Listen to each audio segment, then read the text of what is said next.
এশার নামাজের পরে সূরা ইখলাস ৪১ বার পরে পানিতে ফু দিয়ে খেলে কি হয় এটা অনেকেই জানে না। সূরা ইখলাসের অনেক ফজিলত রয়েছে।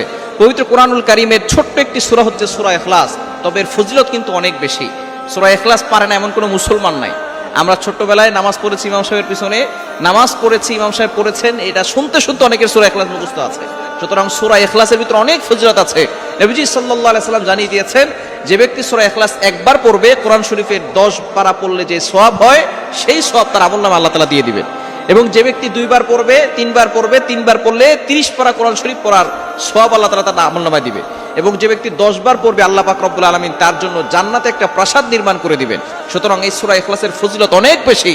নবীজি সাল্লাল্লাহু আলাইহি ওয়াসাল্লাম একবার এক সাহাবীকে তিনি নেতা বানিয়ে পাঠিয়েছেন, তিনি নামাজ পড়াতেন, প্রত্যেক নামাজেই তিনি সূরা ইখলাস পড়তেন। তো সাহাবাকে অভিযোগ করেছেন, ইয়া রাসূলুল্লাহ, ইয়া হাবিবাল্লাহ, সে প্রত্যেক নামাজেই সূরা ইখলাস তার থাকবেই। নবী সাল্লাল্লাহু আলাইহি ওয়াসাল্লাম জিজ্ঞেস করেছেন, কেন সে সূরা ইখলাস পড়ে? তখন সেই সাহাবী বলেছেন যে আমি সূরা ইখলাসকে পছন্দ করি, সূরা ইখলাসকে ভালোবাসি, এই জন্য পড়ি। নবীজি সাল্লাল্লাহু আলাইহি ওয়াসাল্লাম বলেছেন, এই ভালোবাসা, সূরা ইখলাসের প্রতি ভালোবাসা তাকে জান্নাত পর্যন্ত পৌঁছে দিবে। সুতরাং সূরা ইখলাসের প্রতি ভালোবাসা অবশ্যই আমাদের থাকা দরকার। এবং এশারের নামাজের পরে সূরা ইখলাস যদি আপনি ৪১ বার পড়েন, বিসমিল্লাহ সহকারে পড়বেন, প্রথমে দুরূদ শরীফ পড়বেন, শেষে দুরূদ শরীফ পড়বেন, এই পানিটা পান করলে আল্লাহ পাক রব্বুল আলামিন আপনাকে সুস্থতার নিয়ামত দান করবেন, আপনাকে আল্লাহ তাআলা সুস্থ করে দিবেন। দ্বিতীয় নাম্বার হচ্ছে আল্লাহ তাআলা অভাব দূর করবেন। যদি সূরা ইখলাস আপনি ৪১ বার পরে পানিতে ফু দেন, ওই পানিটা পান করেন এবং একটু ঘরে ছিটিয়ে দেন, ওই ঘরের থেকে আল্লাহ তাআলা অভাব দূর করে দিবেন।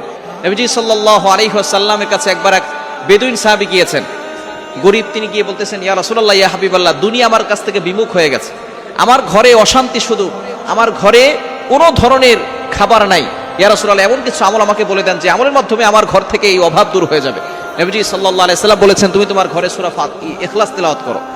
সাহাবী তিনি বাসায় যাওয়ার পরে সূরা ইখলাসের তেলাওয়াত আমল করা শুরু করলেন। কিছুদিন পরে আল্লাহ পাক রব্বুল আলামিন তার ঘর থেকে অভাব দূর করে দিয়েছেন। সুতরাং সূরা ইখলাসের ফজিলত অনেক বেশি। আপনি আপনার ঘরে সূরা ইখলাসের তেলাওয়াত করবেন এবং রাতের বেলা এশার নামাজের পরে ৪১ বার পরে পানিতে ফু দিয়ে ওই সূরা ইখলাসটা যদি আপনি পানিতে একটু ঘরে ছিটিয়ে দিতে পারেন, ওই ঘরের ভিতর থেকে আল্লাহ তাআলা অভাব দূর করে দিবেন। 3 নাম্বার, আল্লাহ পাক রব্বুল আলামিন ওই ঘরের ভিতরে বরকত দান করবেন। 4 নাম্বার, আল্লাহ পাক রব্বুল আলামিন বিপদ আপদ থেকে আপনাকে হেফাজত করবেন। যত ধরনের বিপদ আছে, বিপদ থেকে আল্লাহ পাক রব্বুল আলামিন হেফাজত করবেন এবং আল্লাহর মহব্বত ওই ঘরের প্রতি বেশি হবে। আল্লাহ পাক রব্বুল আলামিন ওই ঘরের মানুষগুলোকে ভালোবাসবে যদি তারা আল্লাহর ইবাদত করে এবং সূরা ইখলাস বেশি বেশি করে তেলাওয়াত করে। সুতরাং আপনি যদি অভাব থেকে বাঁচতে চান, বিপদ থেকে বাঁচতে চান, দুশমনের